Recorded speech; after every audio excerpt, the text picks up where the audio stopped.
ආයුබෝවන් සුබ දවසක්. ආයෙමත් ඔයාලා හැමෝම ආදරයෙන් පිළිගන්නවා මැපෝර YouTube channel එක වෙත. මේ අපේ මැපෝර channel එකේ QGIS series එකේ පළවෙනි වීඩියෝ එක. අද අපි බලන්න යන්නේ QGIS කියන්නේ මොකක්ද කියලා.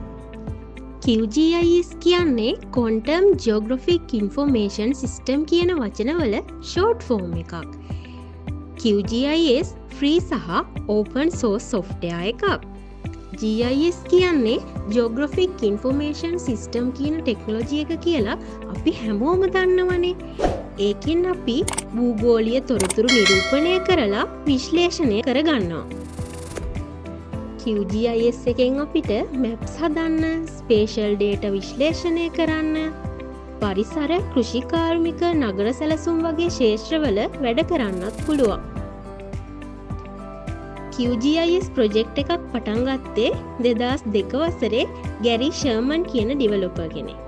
ඒ වෙලාවේ QGIS සිම්පල් මැප් වීවර් එකක් විතරයි. ඒත් අද එය ලෝකයේ පුරා භාවිතා වෙන ප්‍රොෆෙෂනල් GIS ප්ලැට්ෆෝම් එකක්.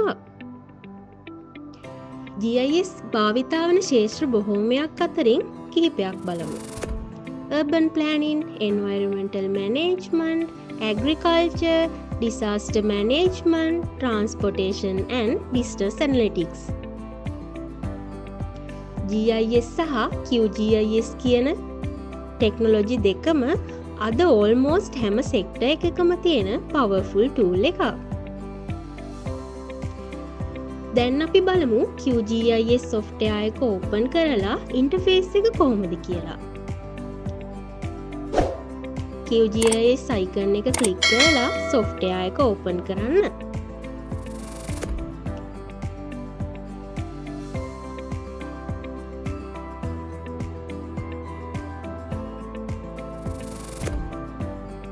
මේ උඩ තියෙන menu bar එකෙන් project, layer, view වගේ options තියෙනවා.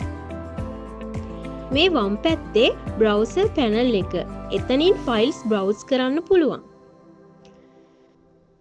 මේ layers panel එකේ data layers වලින් අපි කරපු වැඩ බලන්න පුළුවන්. මේ map canvas එක. මේකේ තමයි අපි හදන maps නිරූපණය වෙන්නේ. මේ QGIS interface එකේ basic idea එක. ඊළඟ වීඩියෝ එකේ අපි බලමු step by step QGIS installation, QGIS versions and system requirements.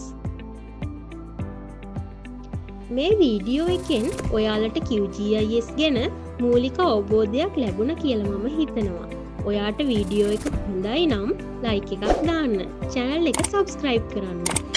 ඊළඟ වීඩියෝ එකෙන් මුණ ගැහෙමු. මැපෝර සමග ඉගෙනීම සරලව.